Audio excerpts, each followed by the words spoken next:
Hello दोस्तों, आज फिर एक नई वीडियो के साथ हम हिंदी वर्णमाला में हमने अभी तक वर्ण व्यक्षर में अंतर, वर्ण भेद, व्यंजन भेद, उसके पश्चात हमने वर्णों का उच्चारण स्थान पढ़ा।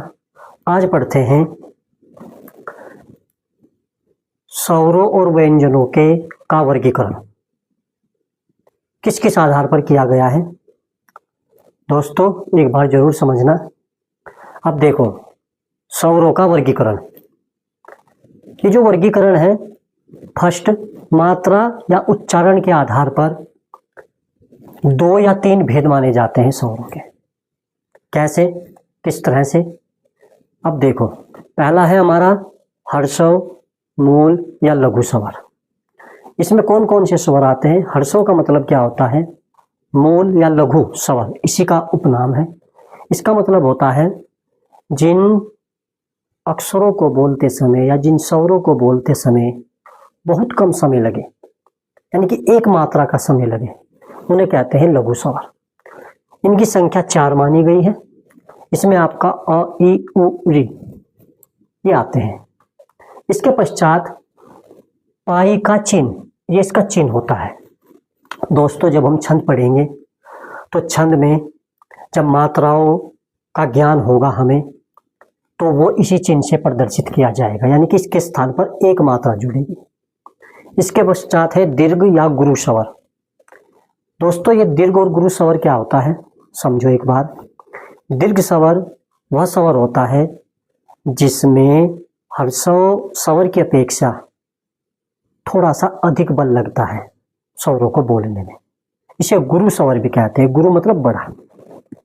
इसमें हमारे 7 स्वर आते हैं, ये जो आपके सामने लिखे हुए हैं, और इसका जो चिन्ह है वो ये होता है गुरु का चिन्ह। जब हम मात्राओं की गिनती करते हैं तो जहां पर ये चिन्ह लगाते हैं वहां पर 2 मात्राएं गिनी जाती हैं, क्योंकि दीर्घ या गुरु स्वर में यदि इन स्वरों का उच्चारण हो तो इनके स्थान पर 2 मात्रा गिनी जाती है और इनके स्थान पर 1 मात्रा गिनी जाती है। और दोस्तों जब हम छंद पढ़ेंगे वहां मैं आपको क्लियर बताऊंगा जो हमारे अनुनासिक है, अनुस्वार है, विसर्ग है, वो किस मात्रा में आएंगे, 1 में या 2 में। इसके पश्चात है प्लुत स्वर। दोस्तों ये क्या होता है? मानक हिंदी के अनुसार इस स्वर को नहीं माना गया है, प्लुत स्वर को, इसलिए मैंने यहाँ पर 2 लिखे हैं, केवल हर्षव और दीर्घ।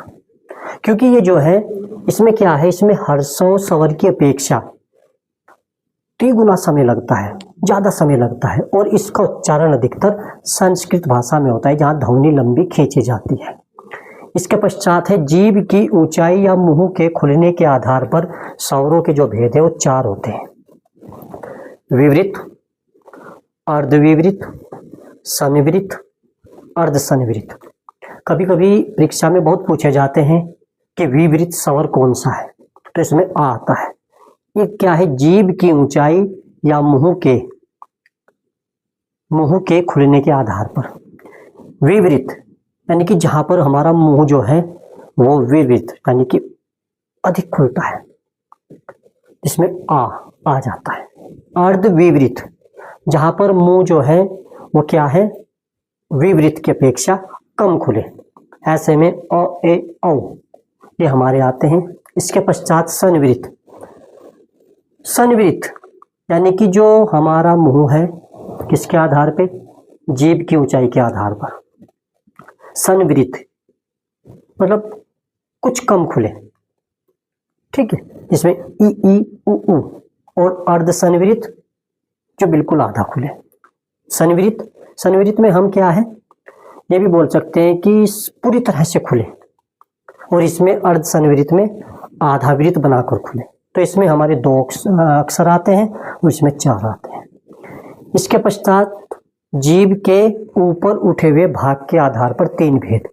दोस्तों जो हमारी जीभ होती है उसका जो भाग है, अग्रभाग, मध्य भाग, पश्च भाग, परंतु इसमें क्या होता है, इसमें उठे हुए भाग के आधार पर 3 भेद होते हैं।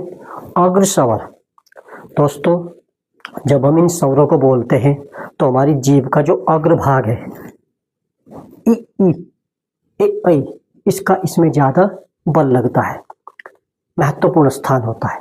मध्य स्वर जो जीभ का बीच वाला भाग होता है वहां पर इसका बल दिया जाता है अ, और पश्च स्वर जो जीभ का पीछे वाला भाग होता है उसमें आपके 4 स्वर आ जाते हैं। इसके बाद होठों की स्थिति के आधार पर स्वरों के 3 भेद। होठों की स्थिति के आधार पर स्वरों के 3 भेद कौन कौन से? अवृतमुखी या अवर्तुल, अवृतमुखी या अवर्तुल, वृतमुखी या वर्तुल और अर्धवर्तुल स्वर।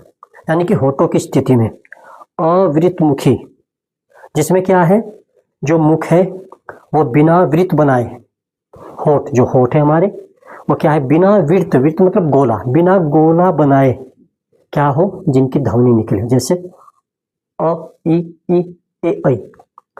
इसके बाद वृत्तमुखी वर्तुल जिसमें जो हमारे स्वर है, हमारे जो होठ है वो क्या करे, वृत्त बनाए, एक गोला आकार बनाए और उनकी ध्वनि निकले, जिसमें हमारे उ ओ औ ये आते हैं। और अर्धवर्तुल में हमारा केवल एक स्वर आता है आ। दोस्तों ये परीक्षा में बहुत ज्यादा पूछा जाता है, अर्धवर्तुल स्वर कौन सा है।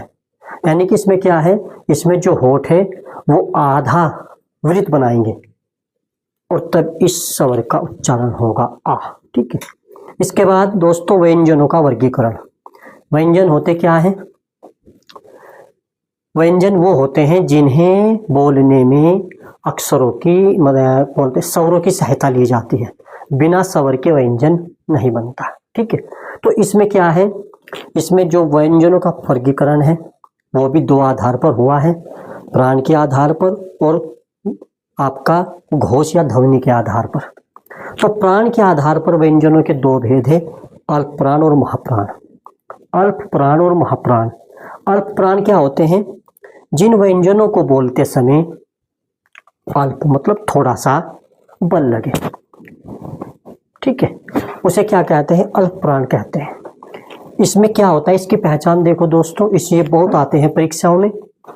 प्रत्येक वर्ग का, जो हमने वर्ग पढ़ा था कचट तप, प्रत्येक वर्ग का पहला, दूसरा, पहला, तीसरा, 5वां वर्ण आपका अल्प प्राण कहलाता है। उसके बाद आपके जो अंत्यस्थ है य र ल व, ये आपके अल्प प्राण में आते हैं। उसके बाद जो आपका ड द्विगुण वाला जिसके नीचे नुक्ता तल लगा है, ये भी आपका अल्प प्राण में आता है। और इसके बाद आपका त्र और ज्ञा, त्र और ज्ञा ये भी दोनों आपके अल्प प्राण में आते हैं। महाप्राण, अल्प प्राण की अपेक्षा जिस पे थोड़ा अधिक बल लगे, जिन व्यंजनों को बोलते समय अल्प प्राण की अपेक्षा थोड़ा अधिक बल लगे, उन्हें कहते हैं महाप्राण। इसमें क्या है दोस्तों, प्रत्येक वर्ग का दूसरा और चौथा वर्ण जो है वो आपका महाप्राण होगा। उसके बाद दोस्तों इसमें आपके ऊष्मीय व्यंजन आ जाएंगे चारों। आपका इसमें ढ आ जाएगा द्विगुण वाला, एक ऊपर आ गया द्विगुण वाला, एक नीचे आ गया। और इसमें आपके अक्षत्र संयुक्त व्यंजन आ जाएंगे 2 इसमें आएंगे, 2 ऊपर आएंगे। ठीक है। तो ये आपके अल्पप्राण और महाप्राण हो गए। इसके बाद घोष या ध्वनि के आधार पर, घोष मतलब घोषणा, स्वर तंत्रियों का कंपन। ठीक है। तो इसमें क्या होता है दोस्तों कि जो अघोष है स्वघोष है। अघोष जो होता है, जिन व्यंजनों को बोलते हमारी जो स्वर तंत्रिका होती है उसमें कम कंपन हो, थोड़ा कंपन हो, उसे कहते हैं अघोष व्यंजन। इसमें क्या है दोस्तों, प्रत्येक वर्ग का, कचट तप वाला वर्ग जो है, प्रत्येक वर्ग का पहला और दूसरा अक्षर जो होगा वो आपका क्या होगा, अघोष होगा। उसके बाद आपके 3 जो ये हैं उसमें व्यंजन श श स, ये 3 इसमें आ जाएंगे। उसके बाद है सघोष व्यंजन। जिन व्यंजनों को बोलते समय हमारी स्वर तंत्र का जो है उसमें कंपन अघोष की अपेक्षा कुछ ज्यादा हो तो उसे कहते हैं सघोष व्यंजन। इसमें आपका तीसरा, चौथा और 5वां जो वर्ण है प्रत्येक वर्ग का वो आएगा। उसके बाद आपके ड ढ द्विगुण वाले दोनों इसमें आ जाएंगे। और दोस्तों आपकी अंत्यस्थ य र ल व भी इसी में आएगा, और आपका जो एक इसमें क्या बचा हुआ था ऊपर उसमें व्यंजन हाँ वो भी दोस्तों आपका इसमें आ जाएगा। इसके बाद लुंठित या प्रकंपित व्यंजन, ये क्या होते हैं? प्रकंपित, कंपन होता है बहुत ज्यादा हमारी स्वर तंत्रिका में। इस तरह का जो व्यंजन है वो वर्णमाला में एक माना गया है र। और पार्श्विक व्यंजन, ये भी परीक्षाओं में बहुत आता है। पार्श्विक व्यंजन ये हमारा ल है। तो दोस्तों ये हमने स्वरों का और व्यंजनों का वर्गीकरण पढ़ा। आज आपकी हिंदी वर्णमाला कंप्लीट हो गई है। तो दोस्तों अगर आपको इसमें और कुछ पूछना है तो ज़रूर कमेंट करें। कोई चीज़ समझ में नहीं आई तो कमेंट करें। ये जो आपने वर्णमाला पढ़ी, अगर आपने पूरी तरह से समझ लिया तो यही वर्णमाला आपको संधि और छंद में अति महत्वपूर्ण होगी। धन्यवाद।